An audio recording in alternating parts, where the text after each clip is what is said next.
राम सिया राम जय जय राम। राम सिया राम जय जय राम। जब पता होगा कि आपने भोजन किया है तभी मुझे तृप्ति मिलेगी आर्य। तभी मुझे भोजन करने की इच्छा होगी कि आपके कंठ से ग्रास न उतरने का विचार ही मुझे भयभीत कर रहा है आर्य।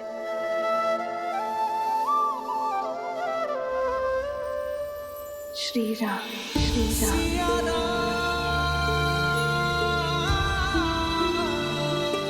सीते,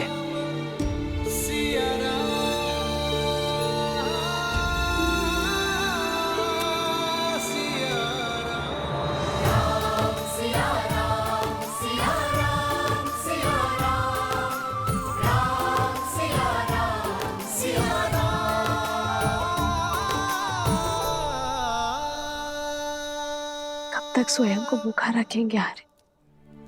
जब तक ये ना जान जाओ कि मेरी सीता ने भोजन किया है या नहीं। कभी आपसे पहले भोजन किया है मैंने? इसीलिए तो सीते। आर्य, जब दो लोगों में गहन और सच्चा प्रेम हो तो वो एक दूसरे का प्रतिबिंब बन जाते हैं। एक दूसरे से दूर होकर भी एक दूसरे से अलग नहीं हो पाते। एक का सुख दूसरा अनुभव करता है, एक का दुख दूसरे को व्याकुल करता है। आर्य, यदि आप सुखी नहीं रहेंगे, जीवित रहने का मार्ग नहीं खोजेंगे, तो मैं सुख के साथ अपना जीवन कैसे व्यतीत कर पाऊंगी आर्य? मेरे लिए, मेरे गर्भ में पल रही संतान के लिए आपका सामान्य होना आवश्यक है आर्य। इसलिए स्वयं को क्षमा कर दीजिए। भाग्य के इस लेख को स्वीकार लीजिए आर्य, और हमारे वियोग को एक नए सौभाग्य का प्रारंभ समझकर आगे बढ़िए। ये मस्तिष्क तुम्हारी कही हर बात मानता है सीते, पर इस मन का क्या करूं? जैसे मैं अपनी संतान के स्वास्थ्य, उसके सुख के लिए तत्पर हूं, वैसे ही आपको आपकी संतान अयोध्या की प्रजा के बारे में सोचना होगा आर्य। आपके भूखे रहने से उन्हें सुख नहीं मिलेगा आर्य। कैसे करे भाव पार ये राम। राम सिया राम सिया राम सिया राम।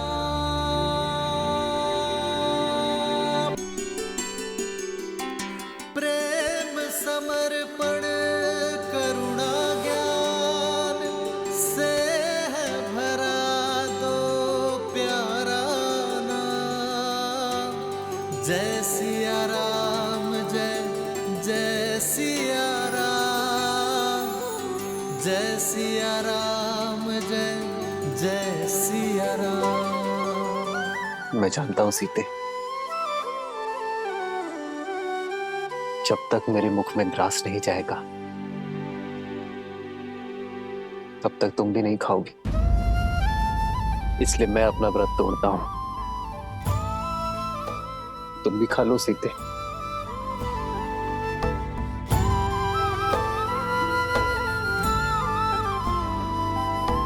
राम सिया राम जय जय राम। राम सिया राम जय जय राम। जन्म जन्म का है ये संगम। राम रतन सीता वैभव धन। लगता है आपने भोजन ग्रहण कर लिया है आर्य। अब मैं भी भोजन कर सकती हूँ। एक है पौरुष एक एक समर्पण एक है रूप तो दूजा दर्पण।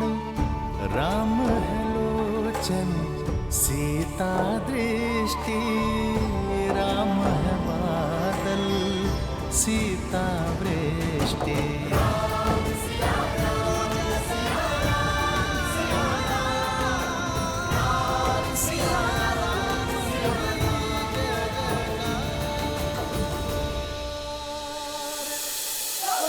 बचाओ बचाओ बचाओ बचाओ बचाओ, बचाइए बचाइए बचाइए बचाइए बचाइए बचाइए बचाइए, मुझे क्षमा कर दे, मुझसे त्रुटि हो गई। क्षमा करे महाराज, क्षमा करे महाराज, क्षमा करे। जब से आपने महारानी का त्याग किया है, तब से मेरे पति आत्मग्लानि में दिन भर दिन घुट घुट के जी रहे। महाराज, मैंने उनको क्षमा कर दिया महाराज, मुझसे क्षमा मांगना चाहते हैं महाराज, पर आपसे दृष्टि मिलाने की शक्ति नहीं है उनके पास महाराज। इस वजह से वो आपसे क्षमा मांगने नहीं आ पाए महाराज। जब तक आप इन्हें क्षमा नहीं करेंगे, तब तक ये अयोध्यावासी भी इन्हें क्षमा नहीं करेंगे महाराज। आप क्षमा कर दीजिए महाराज। देखिए इनका क्या हालत कर दिया इन लोगों ने महाराज। मुझसे त्रुटि हो गई महाराज, खुदा भी ऐसा नहीं करूंगा।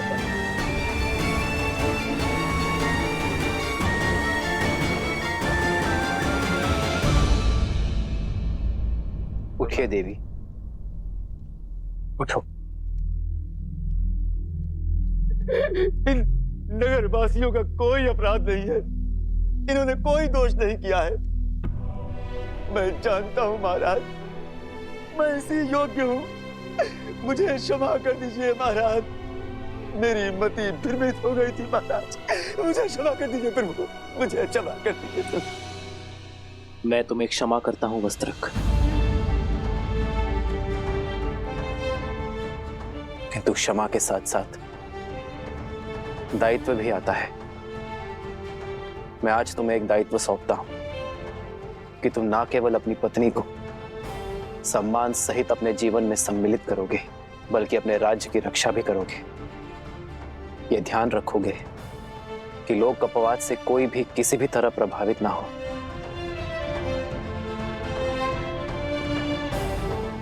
वस्त्रक, अब मेरे साथ साथ तुम भी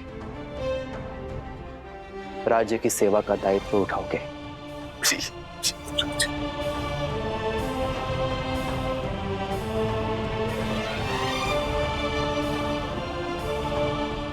मैं जानता हूं आप सभी व्याकुल हैं, किंतु अराजकता किसी समस्या का हल नहीं। यदि आप कुछ करना ही चाहते हैं तो अयोध्या को कर्म और धर्म की पराकाष्ठा बनाने की यात्रा में अपना सहयोग दीजिए। इस राज्य को राम राज्य बनाने में सहायता कीजिए। कहिए, क्या मेरी अयोध्या की प्रजा मेरी सहायता करेगी? अवश्य महाराज, हम लोग भी अपनी तरफ से पूर्ण सहायता करेंगे। महाराज, आपका बहुत बहुत आभार। अब मैं किसी के बहकावे में नहीं आऊंगा। मुझे स्मरण है, कोई धूर्त वृद्ध ब्राह्मण का भेष बदलकर आया और मुझे भ्रमित करके चला गया।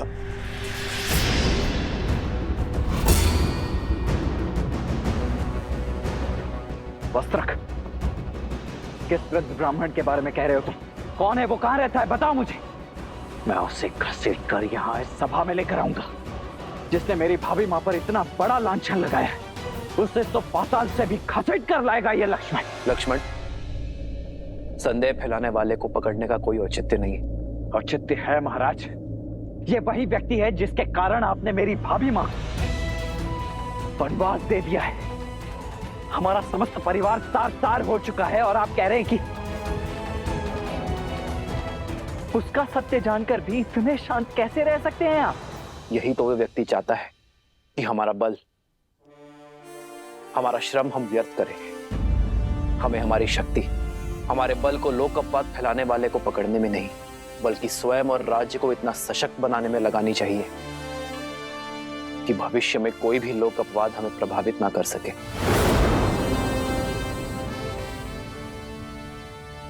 परंतु मैं तो उस पापी को खोज कर रहूंगा जिसके कारण मेरी भाभी मां को उन्हें वनवास का दंश सहना पड़ा।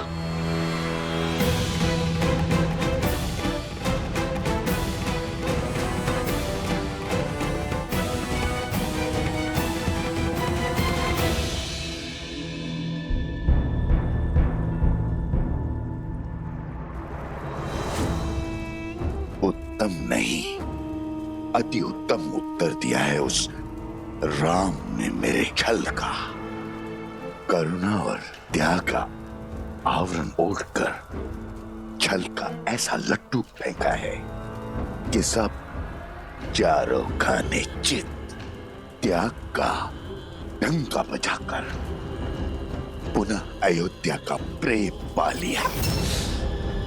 बड़ा चतुर निकला ये सूर्यवंशी, पर मैं भी सहस्त्रमुख रावण हूं। सहस्त्रमुख रावण, छल के हर खेल का महारथी। तो बातें ही बनाते रहेंगे या दिखाएंगे जौहर अपना? वहां धर्म का स्वरूप वो राम राज्य बना रहा है, अनंत काल तक पूजे जाने का मार्ग प्रशस्त कर रहा है, और तुम एक क्षण की ये जीत का उत्साह मना रहे हो। मूर्ख, असुर तो हो, बलवान पर बुद्धिहीन। परिस्थिति चाहे घर के भीतर की हो या राज्य के अंदर की,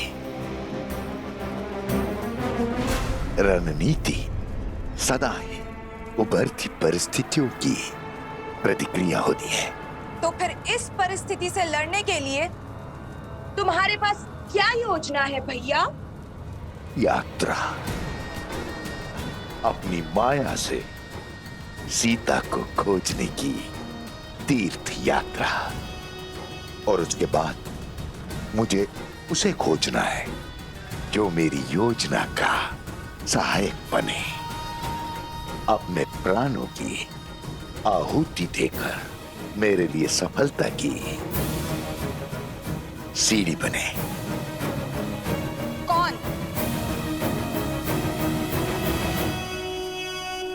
धीरज रखो प्रिय बहन, धीरे धीरे तुम्हें सब दिखाई और सुनाई देने लगेगा। आशा करती हूँ कि इस बार जीत तुम्हारी ही होगी, और यदि नहीं हुई तो इस प्रतिशोध की पतवार मुझे ही थामनी होगी।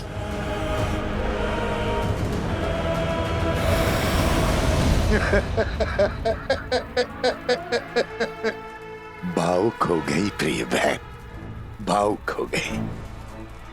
किंतु बहन, युद्ध भावनाओं से नहीं, युक्ति से लड़े जाते हैं। युक्ति से यात्रा आरंभ हो।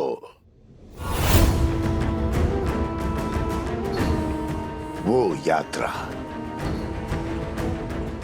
जो सीता तक जाकर पूरी होगी। मैं आ रहा हूं देवी सीता, मैं आ रहा हूं।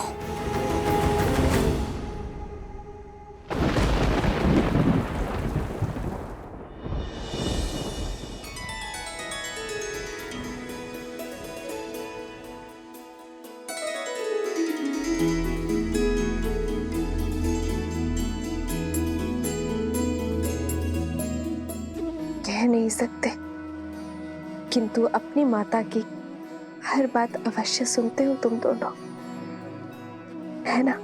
तो चलो, आज तुम्हें अपने प्रभु की लीला सुनाती हूँ। राजा राम से तुम्हारा परिचय करवाती हूँ। वो राजा राम जिनकी भुजाओं में जितना बल है, उससे अधिक प्रेम उनके हृदय में है। अपनी प्रजा को अपने परिवार से ऊपर रखने वाले शासक हैं। और स्मरण रहे, पथ चाहे कितना भी कठिन क्यों ना हो, यदि उनके दिखाए धर्म पथ पर चलोगे तो सदा हल पाओगे।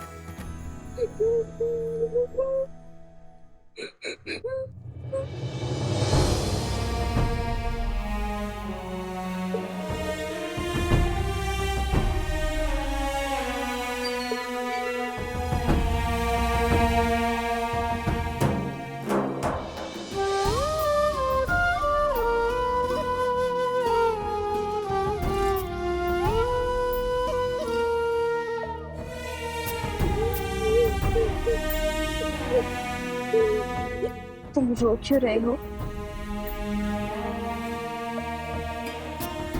इस सुंदर मुख पर मुस्कान कैसे आएगी? आप भुवन देवी है ना? देवी अर्थात ईश्वर। आपके पास तो अथाह शक्तियां होंगी। क्या आप मेरी माता को ला सकती हैं?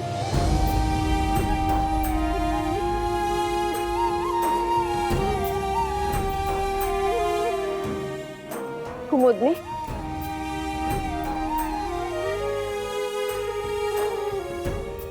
ये बालक कौन है और इसकी माता को क्या हुआ? वो शांडिल्य है। 2 वर्ष पहले एक दिन उसकी माता वन में गई और फिर कभी नहीं लौटी। वो तब से अपनी माता की प्रतीक्षा कर रहा है। वो नहीं जानता कि उसकी माता को लवणासुर राक्षस ने खा लिया है। अब वो कभी नहीं लौटेंगी। लवणासुर?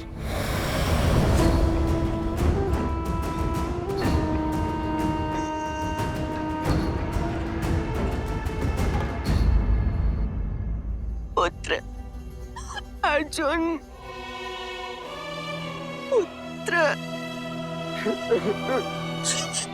पुत्र अर्जुन, तुम कहीं नहीं जाओगे। सुना तुमने? तुम कहीं नहीं जाओगे। क्षमा करना बहन, मैं विवश हूँ। हर अमावस्या को हमारे गांव से उस दुष्ट लवणासुर को किसी की बलि देनी पड़ती। इस बार तुम्हारे घर की बारी। इकलौता पुत्र है मेरा, इसको बलिदान कैसे दे दूं? इसकी मृत्यु से ये मेरा पूरा वंश नष्ट हो जाएगा। मुखिया जी, कुछ तो कीजिए। कुछ नहीं हो सकता हरिया, फिर भी तुम कहते हो तो मैं प्रयास करता हूं। कोई है? अरे है कोई जो पुत्र अर्जुन के स्थान पर अपना बलिदान देने को सज्ज हो?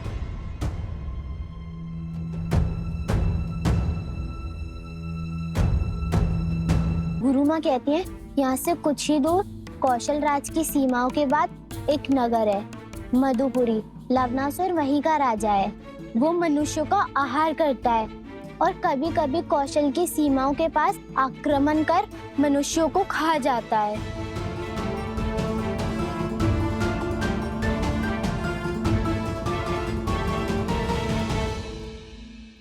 तुम मेरी एक सहायता करोगी? देखा, मैंने कहा था। चलो पुत्र, और कोई उपाय नहीं। मैं हूं ना।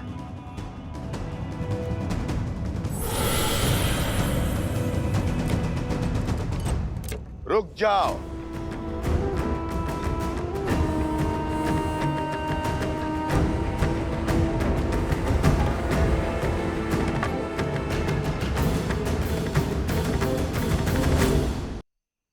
मैं चला जाता हूं।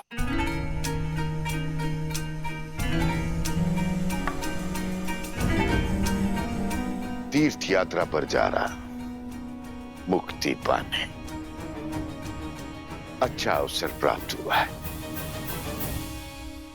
मुझे जीवन से कोई मोह नहीं है। मैं सच्ची हूं। प्राणों की आहुति तो देनी पड़ेगी। धन्य हैं आप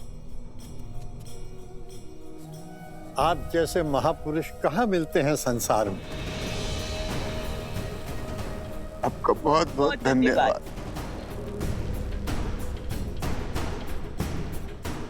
आओ मित्र।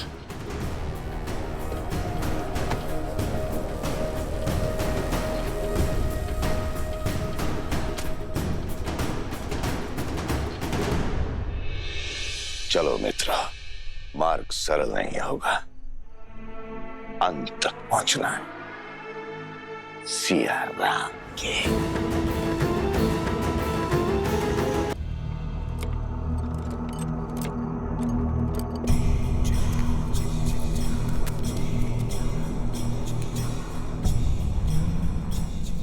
आओ लवनासुर, आज अमावस्या की रात्रि है, भक्षण करो मेरा, लेकिन मेरे गांव वालों को छोड़ दो। लवनासुर,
ये क्या था?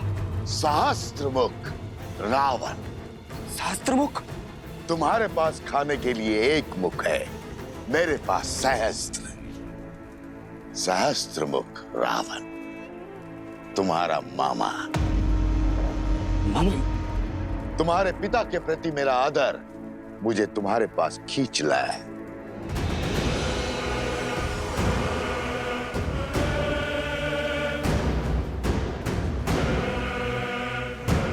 असुर आदर से नहीं, स्वार्थ से आते हैं। स्वार्थ हो या भूख, मैं शांत करने आया। बड़ी दया आ रही है मुझे तुम पर। महान असुर, मधुर राक्षस के पुत्र होकर ऐसी दीनता। अपने पिता की दी हुई सौगात इस मधुपुरी राज्य में ही संतुष्ट हो। छोटे मोटे कीड़े मकोड़े जैसे मनुष्यों को खाकर जी रहे, शर्म नहीं आती? स्वार्थ आज भूख का बहाना बन के आया है। यदि मेरे मामा ना होते तो अभी अपनी भूख को शांत कर देता और आपके साथ खेल में नहीं उलझता। मैं उलझाने नहीं, उत्साह बढ़ाने आया हूं। प्रतिशोध का उत्साह बढ़ाने। लंकेश की मृत्यु का प्रतिशोध लेने आया हूं मैं उस राम से, उस राम से जिसने राक्षसों की गरिमा और सम्मान का अंत किया है, लंका से लंकेश और राक्षसों से रावण को छीना है। अब मुझे उस राम को पराजित करना है। उसकी शक्ति, उसकी पत्नी को उसके पराजय का दृश्य दिखाना है। पर उसको ही क्यों? नर की शक्ति उसकी पत्नी होती है। नर यदि बलवान देह है तो पत्नी रीढ़ की हड्डी। बिना रीढ़ की हड्डी के बलवान देह का कोई महत्व नहीं। इसलिए हमें वार देह पर नहीं, रीढ़ की हड्डी पर करना होगा। सुना है कि सीता साक्षात लक्ष्मी का अवतार है, किंतु है तो माना निर्बल। यदि तुम सीता को पकड़ने में कामयाब हो गए तो राम की जय जयकार पराजय के नाद में बदल जाएगी। केवल देवता ही नहीं, साक्षात महादेव भी तुम्हारी शक्ति के सामने शीश झुकाएंगे। अच्छा,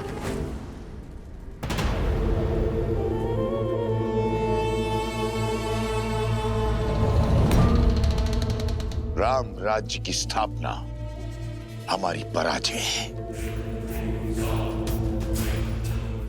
हमें राम राज्य की स्थापना को रोकना होगा।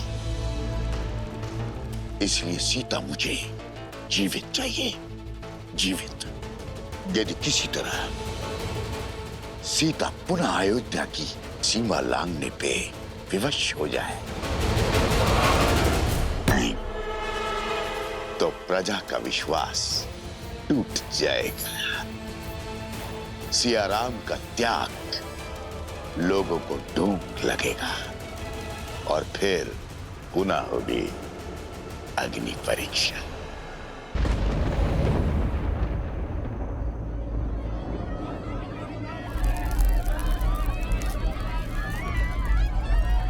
कौन है?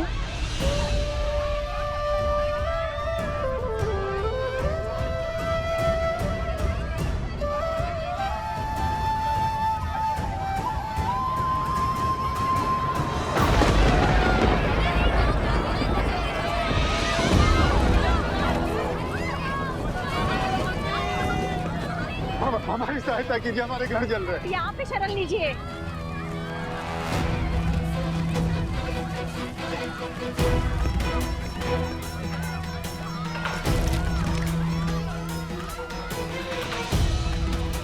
गुरु माता, ये सब कैसे हुआ?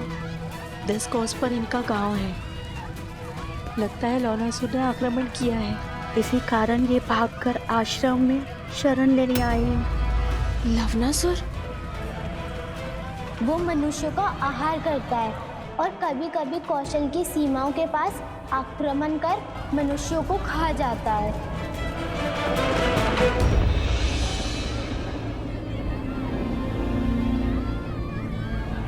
श्री राम। सीते,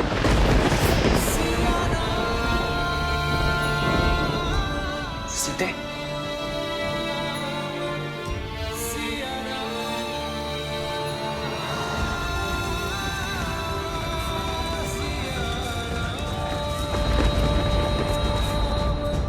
महाराज की जय। अभी अभी सूचना मिली कि वन में लवणासुर ने ऋषियों और आश्रमों पर आक्रमण कर दिया है।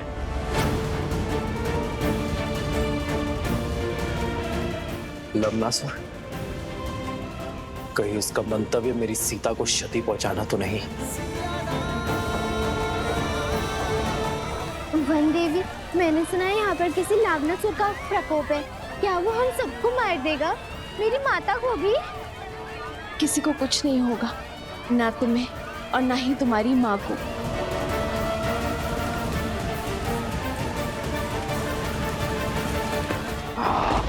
किसी को नहीं छोड़ूंगा, सबको मार डालूंगा।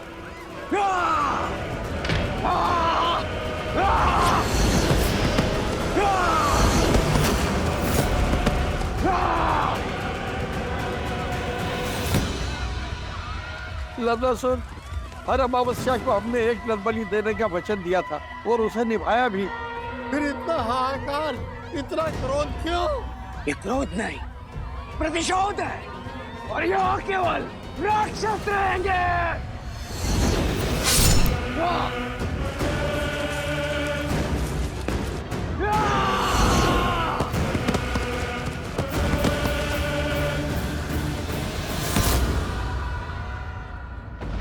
बहुत बड़ा विघ्न आ पड़ा है श्री राम।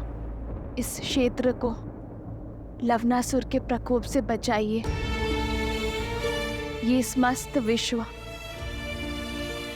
आपका राज्य है आर्य, आपकी प्रजा है आर्य। सहायता कीजिए।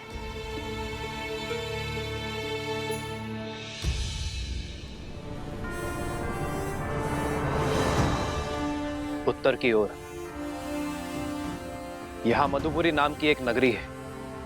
लवणासुर यहां अधर्म का राज चलाता है, परंतु अचानक उसने इसके समीप बसे कोसल राज्य की सीमा क्षेत्र पर आक्रमण किया है। वहां वो वनवासियों को मार रहा है। गांव के गांव खाली हो रहे हैं। हमें शीघ्र अतिशीघ्र कुछ करना होगा। पाप की शक्ति पुण्य से सदा कम होती है। मधुपुर की प्रजा की सहायता के लिए भैया के आशीर्वाद से लवणासुर से युद्ध करने मैं जाऊंगा। अयोध्या का सेनापति मैं, इसीलिए लवणासुर से युद्ध करने के लिए भी मैं ही जाऊंगा। नहीं भैया, ये अवसर मुझे दीजिए।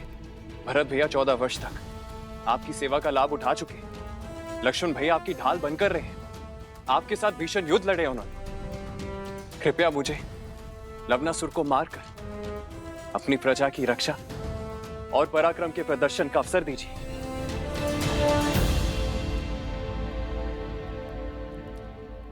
ठीक है शत्रुघ्न।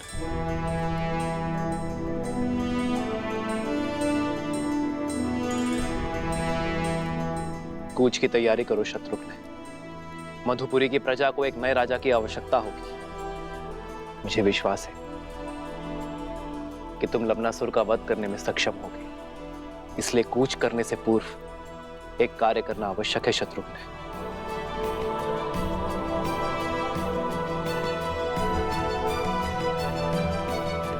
तुम्हें कुटिया में ही विश्राम करना चाहिए। ऐसी अवस्था में तुम्हारा बाहर आना उचित नहीं है। कैसे रुकती गुरु माता? केवल अपने बारे में ही नहीं, समाज और संसार के बारे में भी तो सोचना है। भगवान वाल्मीकि के आदेश अनुसार भारद्वाज ऋषि यज्ञ आरंभ करेंगे लवणासुर की शक्तियों को कम करने। हाँ गुरु माता, तपस्वियों का कर्तव्य है यज्ञ और प्रार्थना करना।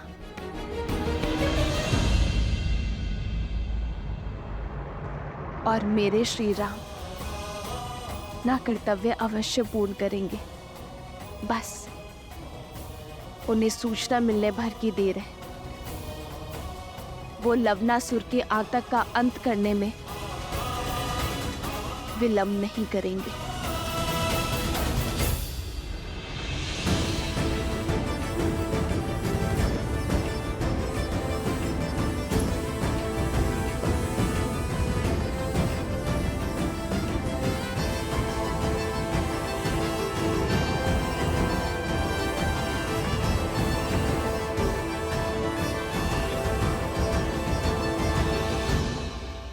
आज से शत्रुघ्न मधु राज्य का राजा है। आज से उस क्षेत्र की रक्षा करना तुम्हारा धर्म है शत्रुघ्न। किंतु स्मरण रखना, एक न्यायप्रिय राजा किसी अन्य प्रजा पर अकारण युद्ध नहीं थोपता। अपनी प्रजा पर संकट आने पर वो युद्ध करने से पीछे नहीं हटता। मधुपुरी महाराज शत्रुघ्न की, मधुपुरी महाराज शत्रुघ्न की। शत्रुघ्न, मधुपुरी क्षेत्र की स्थापना लवणासुर के पिता मधुराक्षस ने की थी। उसके तप से प्रसन्न होकर महादेव ने उसे अपनी त्रिशूल से भी अधिक शक्तिशाली त्रिशूल वरदान में दिया था। उसकी मृत्यु के बाद मधुराक्षस ने यही त्रिशूल अपने पुत्र लवणासुर को दिया। उस त्रिशूल की शक्ति से लवणासुर ने तीनों लोकों में हाहाकार मचाया। उसकी प्रजा उससे अत्यंत भयभीत है शत्रुघ्न। अब तक तो वो शांत था, किंतु अब उसके प्रकोप ने हर सीमा लांघ दी है। हमारी राज्य के सीमा के निकट प्रहार करने का दुस्साहस किया, प्रजा को कष्ट पहुंचाया। अब तुम्हें इसका प्रतिघात लेना होगा। यशस्वी भव।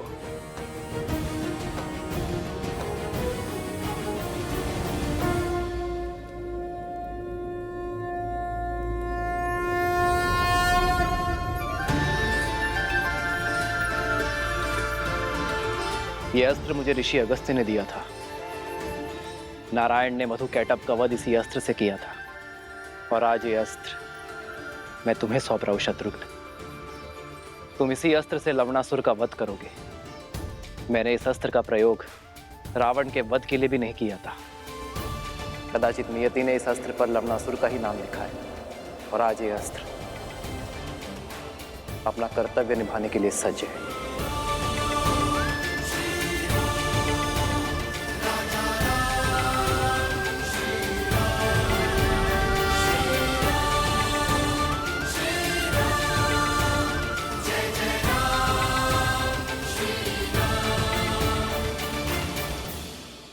विजयी भव।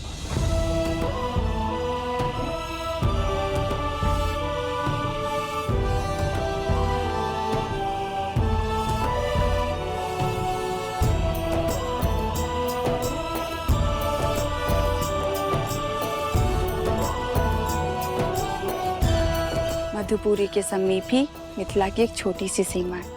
यदि इस युद्ध में कोई भी आवश्यकता पड़े तो पिताश्री से सहायता लेने में चूकिएगा मत। महादेव आपको विजय दे।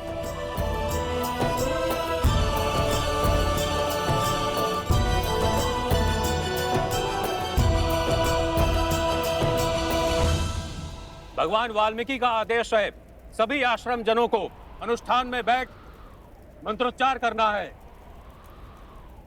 ओम शांति शांति स्वाहा। सावती चोंदनम दनम भूसेरज्ञान कैगय्याल पोत्री मादा वाईद्रोल माला जगत्शाललो। ओम तोन्बुल्ली फिगतुम मिशिग सौ स्वाहा।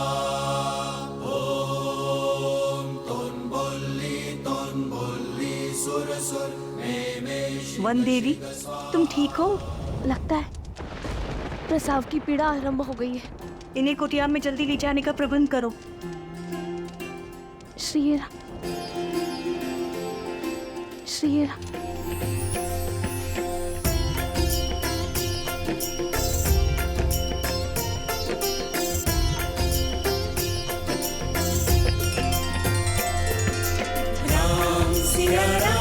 सिया राम जय जय राम। राम सिया राम जय जय। ये कैसा संकेत है?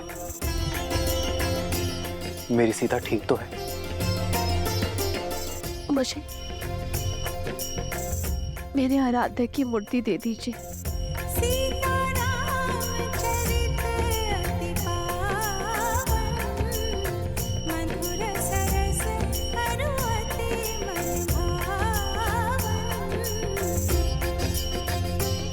मेरे पूर्वजों, मेरी सीता की रक्षा करना। तुम्हें कुछ नहीं होगा सीते। श्री राम, श्री राम।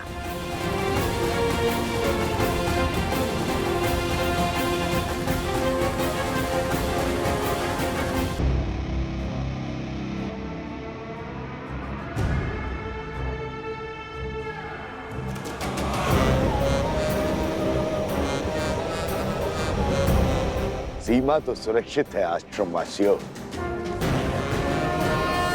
हम सीमा पार करके अंदर नहीं आ सकते, लेकिन तुम लोगों को बाहर तो ला सकते हैं।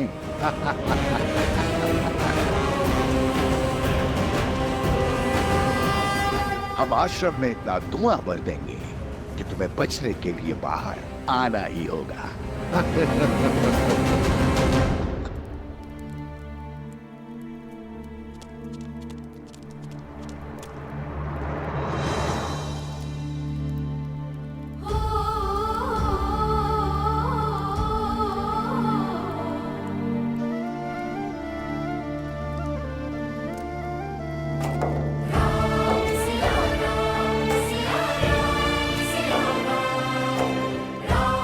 सीते,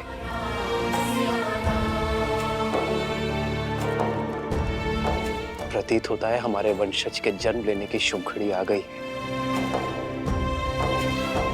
श्री राम। हे महादेव, सीता पर, मेरी होने वाली संतान पर अपनी कृपा दृष्टि बनाए रखना।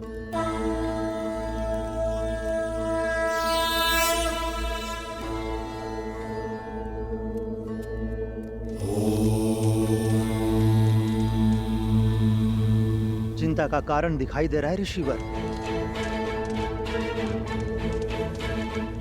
वन देवी की प्रसूति में बाधा आ रही है। किसी वैद्य को बुलाना होगा। गर्भ में 2 संतान हैं। यदि समय पे प्रसूति नहीं हुई तो वन देवी पे संकट आ सकता है। देखिए, स्थिति विकट है। इस समय आश्रम से बाहर जाना असंभव है। किसी भी अवस्था में अनुष्ठान रुकना नहीं चाहिए। ओम नमः शिवाय, ओम शांति।